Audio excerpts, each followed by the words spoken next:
BJP minister Nitish Rane का जो है मुंबई के मेयर को लेकर ये स्टेटमेंट आया है कि मुंबई और देश जो है हिंदू राष्ट्र है, यहाँ मुंबई में जो है हिंदू का ही डीएनए है, यहाँ पर सरिया कानून नहीं चलेगा। क्या कहना चाहेंगे? देखिए, राष्ट्रवादी कांग्रेस पार्टी की तरफ से हम जब भी अपनी बातें रखते हैं तो हम एक संविधान के तौर पे जो हमारे शिव शाहू फुले अम्बेडकर की विचारधारा है उसको लेके बात करते हैं।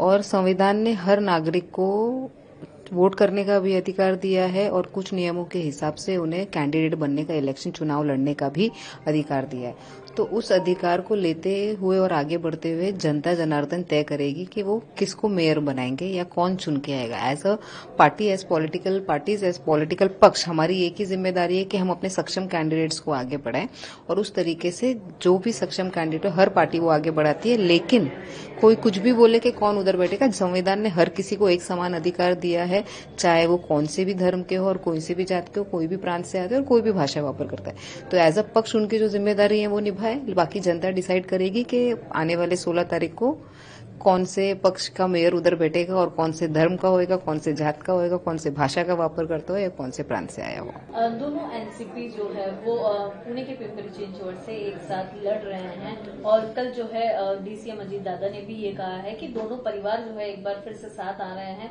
और जो महाराष्ट्र के विकास की ओर की दिशा में जो है हम काम करेंगे। अजीत दादा पवार साहब ने हमें मीडिया के माध्यम से हमें भी पता चला है कि वो दोनों भी घड़ियाल और तुतारी एक साथ चुनाव लड़ेगी। दोनों परिवार एक साथ मिलके अपने अपने सिंबल पे चुनाव लड़ रहे हैं।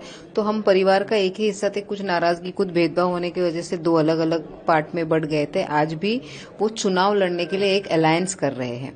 तो जब अलायंस होता है तो अलायंस का एक मिनिमम प्रोग्राम होता है, उसको फॉलो करते हैं और दोनों ही पक्ष को जब अलायंस में आगे बढ़ना होता है तो इतनी तकलीफ नहीं आती है क्योंकि दोनों की विचारधारा एक ही है। और जहां तक हमने देखा है पिछले चुनाव में भी जो नगर अध्यक्ष के पंचायत नगर पालिका के जो चुनाव हो रहे थे तो बहुत सारे ऐसे लोकल समीकरण को लेके बहुत अलग अलग तरीके के अलायंस हुई थी और काफी वो अलायंस को यश भी मिला था। उसी तरीके से क्योंकि पिंपरी चिंचवड में राष्ट्रवादी की जो होल्ड है वो बहुत स्ट्रांग है और दोनों पार्टी एक साथ आती है तो दोनों भी पार्टी को नुकसान नहीं होते। जो हमने लास्ट टाइम जो यश मिला था हमें, उसी तरीके से यश आगे मिलेगा। इसी समीकरण को आगे लेते हुए बढ़ रहे हैं।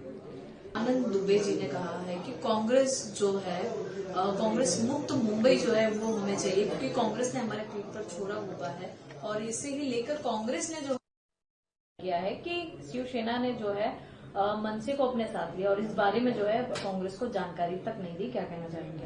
नहीं, मनसे और उद्धव ठाकरे जी के शिवसेना का एक डिस्कशन तो पूरी तरीके से और पूरी ताकत से हो रहा था और पूरे मुंबईकर को दिखाई दे रहा था। मुंबई नहीं, पूरे महाराष्ट्र को दिखाई दे रहा था। तो उसमें कोई हिडन स्टोरी नहीं थी उसके बीच में। लेकिन अगर कांग्रेस को या उबाटा के बीच में कुछ भी ऐसी मतभेद है तो मुझे ऐसा लगता है पब्लिकली नहीं जाहिर करके, क्योंकि वो महाविकास आघाड़ी के एक हिस्सा है, घटक पक्ष है दोनों। तो उस तरीके से आगे बढ़ेंगे तो दोनों भी पार्टी को कम डैमेज होगा।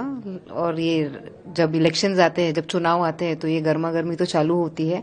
लेकिन मुझे ऐसा लगता है, मेरा ऐसा मानना है कि अगर वो चीज बंद कमरों के बीच में डिस्कस हुई और मीडिया में कम डिस्कस होगी तो उनके ही दोनों पार्टी को कम डैमेज होगा।